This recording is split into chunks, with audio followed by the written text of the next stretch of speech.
시계 브랜드에서는 절대 나올 수 없습니다. 빌런입니다. 이번에 리뷰할 브랜드는 D1 밀라노 화이트 스케치입니다. 이 브랜드는 이탈리아 감성의 브랜드로 워치메이킹에 대한 진지함보다 크리에이티브에 가까운 포지션을 가지고 있는 디자인 회사에 더 가깝다고 생각해요. 실제로 얘네들은 자신들을 시계 브랜드가 아니라고 소개합니다. 사실 예전에 이 브랜드의 리테일러가 한국에 들어오기 전에 협업 요청이 있었습니다. 결론만 말씀드리면 그때는 거절을 했었는데 이번에는 수락을 했어요. 그 이유는 이 브랜드에 대한 관심, 어떤 모델에 대한 호기심이 아니라 이 모델에 사용된 기법이 신선해 보였기 때문입니다. 실물 위에 윤곽선을 강조하고 명암 단계를 단순화해 2D처럼 보이게 하는 기법, 쉐이딩이 적용되었는데 젤다의 전설, 바람의 주의봉, 보더랜드 같은 게임을 통해서 이 기법을 간접적으로 경험해 본 적이 있고요. 이것을 중심으로 시계를 해석해 보려고 합니다.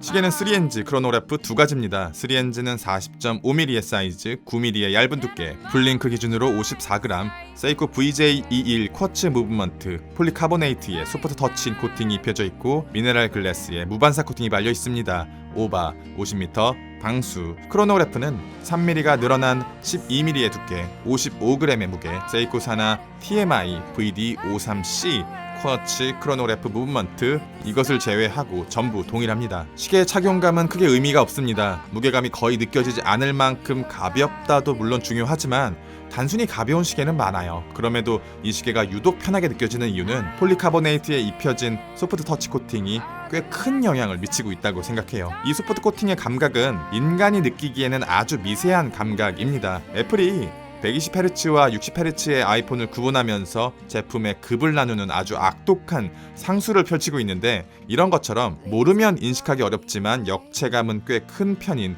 그런 감각의 종류라고 생각하고요. 저는 이걸 어디서 체감했냐면 마우스입니다. 지금까지 저가 마우스만 써보다가 최근 코팅이 발려진 고가 마우스를 처음 써봤는데 느낌이 되게 좋아요. 엄청 딱딱한데 부들부들하고 산뜻합니다. 그런데 이 코팅보다 더 중요한 건 손목의 형태를 고려한 디자인인가 아닌가의 여부라고 생각하거든요. 이 브랜드의 정체성과 이 모델의 저렴한 가격을 생각했을 때 생각보다 시계의 구조 자체는 되게 잘 뽑아냈습니다. 마지막 엔드링크가 꺾이는 각도나 손목과 닿는 부분의 곡선, 물론 오데마피게의 로얄오크와 너무나도 닮은 시계의 디자인에 대해서 오마주의 영역으로 허용해 주느냐 아니냐는 애호가분들의 철학과 잣대에 따라 갈릴 것 같지만요. 17cm 손목 둘레에서 이 정도의 빛을 보여줍니다. 제 시각에서, 타인의 시각에서 조금 더 멀리 크로노그래프, 건판 크로노그래프. 3차원 물체를 스케치같이 플랫한 느낌을 주는 이 기법은 현대의 시계 브랜드에서는 정말 보기 어려운데요. 특히 우리가 알고 있는 전통적인 시계 브랜드에서는 이 기법을 적용하는 건 거의 불가능에 가깝다고 생각합니다. 그 이유는 손목시계라는 산업 분야의 성질이 완벽하게 사치제로 넘어갔기 때문이고요. 또 사치제의 역할을 수행해야 하는 럭셔리 워치들은 당연하게도 재질, 마감, 피니싱, 깊이감 이런 것들을 정말 중요하게 생각하거든요. 2D 형태 혹은 만화풍의 렌더링 기법은 럭셔리 워치를 구성하는 대부분의 마감 기법들을 전부 포기해야 하기 때문입니다. 만약에 롤렉스가 2,000만 원에 가까워진 서브마리너를 폴리카보네이트 소재로 100만 원 정도에 판매한다면 구매하시겠습니까? 저는 살 것 같아요. 엄청나게 많이 팔릴 거고요. 높은 확률로 프리미엄이 붙어 크림에 올라갈 겁니다. 하지만 롤렉스의 CEO가 머리에 총을 맞지 않는 이상, 시계 산업이 종말에 가까워지지 않는 이상 그건 일어날 수 없는 일입니다. 롤렉스는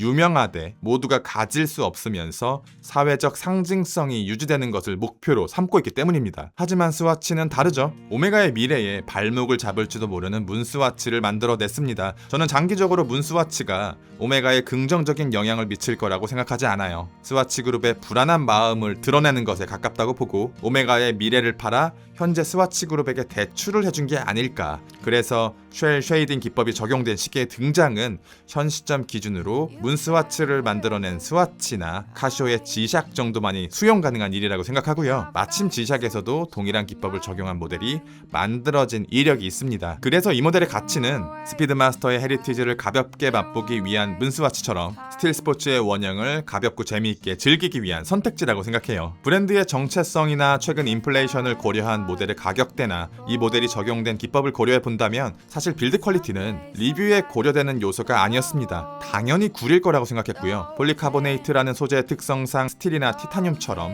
어떠한 마감이 입혀질 수도 없고 화려한 피니싱은 당연히 불가능하겠죠. 그런데 시계를 고급스럽게 만들어주는 대부분의 기법들이 제외되었는데도 외적인 완성도는 생각보다 괜찮게 뽑혔습니다. 제가 리뷰를 하기 위해 대략 2-3일 정도 보통 시계 하나당 8시간 정도 촬영을 하거든요. 완성도가 떨어지는 시계와 완성도가 높은 시계, 저가 메스티지 시계와 하이엔드 시계를 촬영해보면 이상하게도 전자보다 후자가 훨씬 더 빠르게 촬영이 완료됩니다. 저는 이것을 시계가 환경을 해석하는 능력이 뛰어나기 때문이라고 생각하거든요. 하이엔드 브랜드들은 자신들이 만들어낸 시계가 어떤 환경, 어떤 노출, 어떤 각도에서 바라봐도 항상 아름답게 보일 수 있도록 설계할 수 있는 능력을 갖췄기 때문이라고 생각하는데 그것이 디테일이고 이런 디테일들은 단순히 역사적인 아이코닉 워치의 디자인을 따라한다고 해서 나올 수 없다고 생각하거든요. 컨셉에 먹혀버린 이 시계의 특성상 전통적인 시계 브랜드들이 고려해야 할 다양한 특성들이 제외된 건 사실입니다. 그래서 제작 난이도도 많이 떨어진 건 부정할 수 없지만 쉘 쉐이딩 기법이라는 컨셉이 정해지고 폴리카보네이트라는 소재의 선정 그리고 그 소재에 어떤 색감을 베이스로 전개해 나갈 것인지 한정된 마감 기법 안에서 질감을 어떤 것으로 선택할 것인가 여기에 소프트 터치 코팅을 입힌다는 판단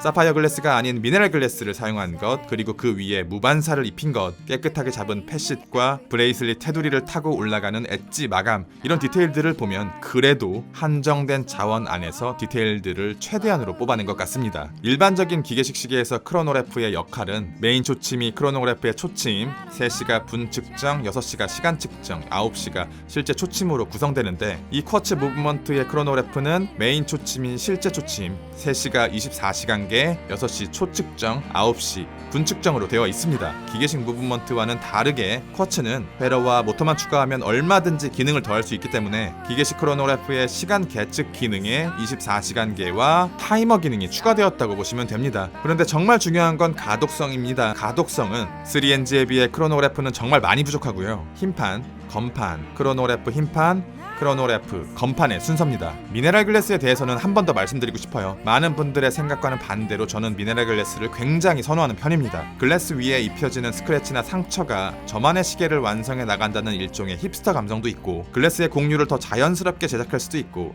사파이어 글래스의 쨍함이 주지 못하는 따뜻한 감성이 있거든요. 그런데 사파이어 글래스가 주는 영구적인 무결함 이건 미네랄 글래스가 절대 넘볼 수 없는 장점이고 이거 하나로 100명 중에 95명은 사파이어 글래스를 더 선호할 거라고 생각합니다. 하지만 개인적으로 종이 질감을 구현하려고 한 이 스케치 모델에서는 미네랄 글래스가 더 맞는 옷이라고 생각해요. 만약에 이 브랜드가 단순히 단가를 낮추기 위해 미네랄 글래스를 선택했다면 시각이 조금 달라졌을 수도 있는데 다른 모델에는 사파이어 글래스를 쓴 것으로 보아 아마도 이 미네랄 글래스는 스케치 모델의 컨셉에 영향을 받은 듯 싶습니다. 시계의 역사를 관통하는 브랜드인가? 아닙니다. 자신만의 헤리티지가 묻어있는 디자인인가? 역시 아닙니다. 그런데 길고 긴 시계 생활 중에서 하나의 킥 정도는 될 수 있다고 생각합니다. 재미있는 시계예요. 리뷰는 여기까지 빌런이었습니다. 감사합니다.